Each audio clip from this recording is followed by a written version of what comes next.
Comment garder mes collaborateurs toujours motivés? Comment m'assurer qu'ils ne vont jamais me trahir? Ça, c'est une préoccupation que j'ai reçue.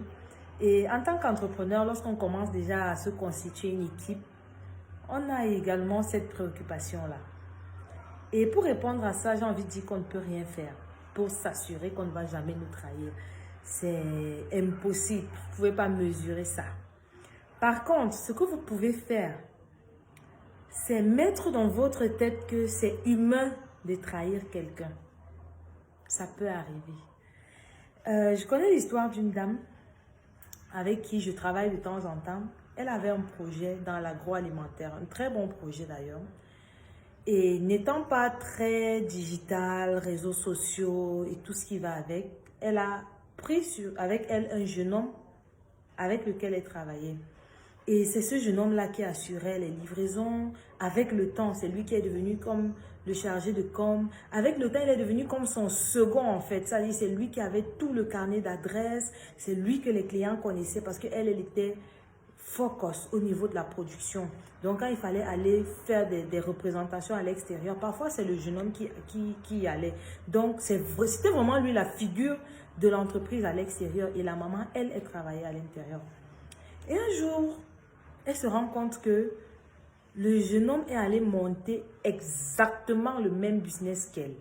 Le même type d'emballage, le même produit. Il a juste changé le nom de la marque, si je veux dire. Il a créé sa marque à lui, mais exactement la même chose.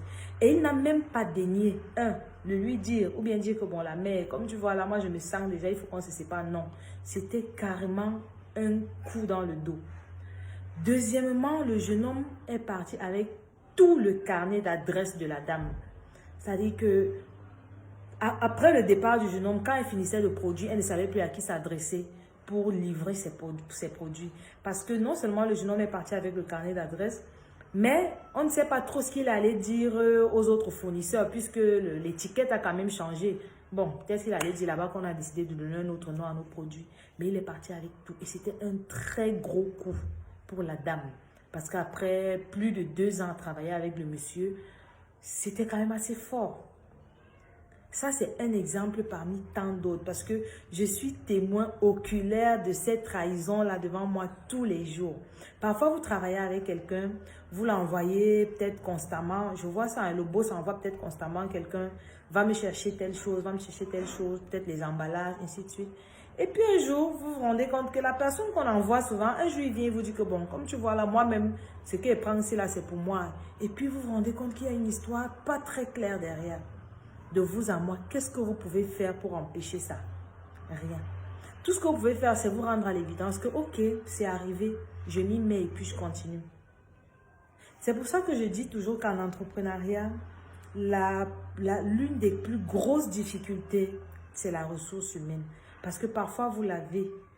Elle est très bonne au départ, mais comment vous faites pour la conserver? Vous, en tant que manager, vous allez donner tout ce que vous avez, tout ce que vous pouvez. Donner un bon salaire, donner des primes, donner une certaine liberté même à vos collaborateurs. Mais lorsque celui-là va décider de vous trahir, il va vous trahir. Et c'est là que le mental également intervient. Vous devez être quelque part préparé psychologiquement à cette trahison-là pour que le jour où ça arrive, que vous ne fassiez pas un AVC et que vous vous dites que bon, c'est humain, c'est arrivé, il faut que je gère. Donc ne vous demandez plus ce que vous pouvez faire pour anticiper la trahison. Certes, vous allez me dire que vous pouvez m'écrire une clause de non-concurrence et tout le reste. Vous allez écrire ça. Mais je vous assure qu'en tant qu'entrepreneur, c'est fatigant de commencer à monter, descendre pour les procédures, au commissariat, en justice. Parfois même vous regardez comme ça, après vous dites que mon frère, pardon, va faire ta chose, je continue tranquillement. Parce que le temps que ça va vous perdre là-bas, c'est l'énergie que vous auriez pu mettre pour continuer à développer vos activités. Donc, soyez fort sur le plan mental. Sachez que l'être humain est divers et ondoyant. Celui qui est votre fidèle serviteur aujourd'hui peut se retourner demain contre vous et accepter ça comme ça. Maintenant, comment garder vos collaborateurs motivés? Ça, c'est quand même important parce que c'est vrai qu'il y en a qui partent par trahison, mais il y en a parfois qui partent parce qu'ils sont dessus, parce que vous les traitez mal, parce que voilà, ils ne se sentent pas valorisés. Ils voient peut-être des centaines de millions qui entrent, mais vous leur donnez quelques gouttelettes comme ça et puis ils se disent que quand même, moi je bosse et puis je n'ai rien. Faites quand même un effort au fur et à mesure que votre entreprise grandit, de faire grandir vos collaborateurs, de faire grandir leur salaire, de les mettre dans des conditions. Comme ça, si demain la trahison arrive, au moins à votre niveau, vous ne vous reprochez de rien. D'accord?